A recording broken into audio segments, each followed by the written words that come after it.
3 of Sheet 1 and Amendment 1 of Sheet 2 are circulated in my name together. Deputy Speaker, as I outlined in my second reading speech, reform of our Environmental Protection and Biodiversity Act is long overdue for our environment, our economy and for our country. However, serious loopholes remain. The bill leaves too much ministerial discretion over what constitutes the national interest, retains exemptions for native forest logging and land clearing, and risks entrenching pay-to-destroy model through the new Restoration Fund and overuse of biodiversity offsets. These weaknesses threaten to undermine the very purpose of the reform and the protections of Australia's biodiversity. I am rising to speak on amendments that will strengthen this bill, both for nature and for business. Climate change remains the single greatest threat to Australia's biodiversity and ecosystems, from rising ocean temperatures to floods, fires and droughts.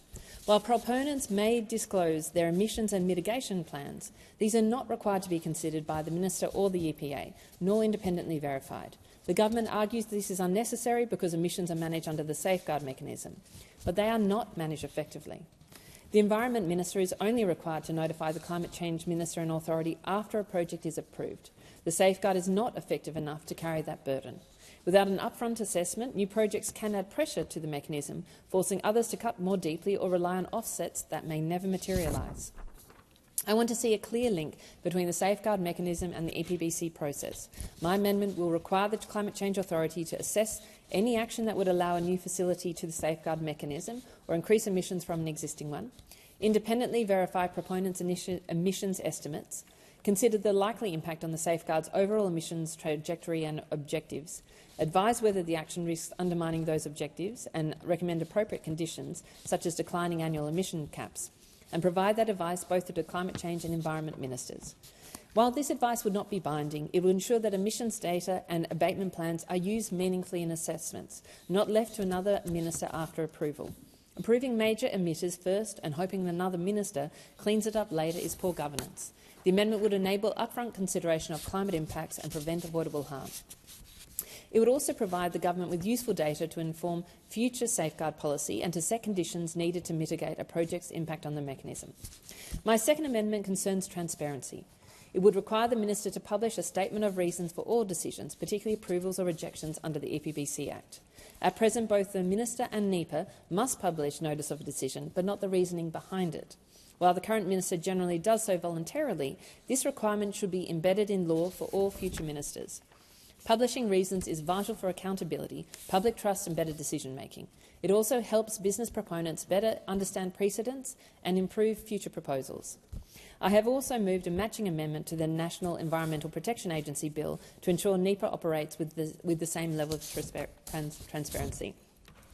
I had a constructive conversation with the Minister's office in relation with these amendments, but particularly this one. And it is my hope that while the Minister at this stage has indicated that they will not be supporting this amendment, that it is considered as part of any future amendments that go through in the Senate. Finally, I wanted to move an amendment in relation to some of the business groups I have consulted. And that is to sunset the removal of 3 project assessment and approval pathways over a 3-year period. Part of the importance of this bill is to make sure that projects can move swiftly through the Environmental Protection and Biodiversity Conservation Act's approval process if they're warranted to. And there is I think appropriately the government has introduced a new streamlined process that should hopefully speed that up. I very much support that. However, I am aware that when government sets up new things, it takes some time to bed them down. It sometimes, things don't always go faster in a new process. It sometimes can go slower.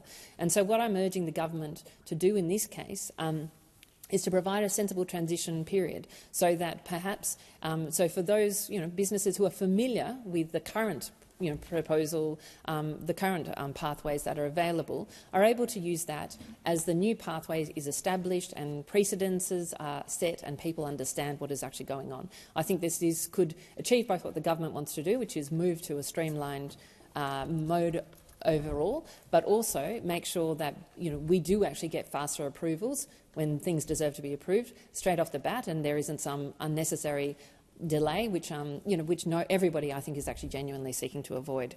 I do believe it balances the need for reform with the certainty and fairness during implementation.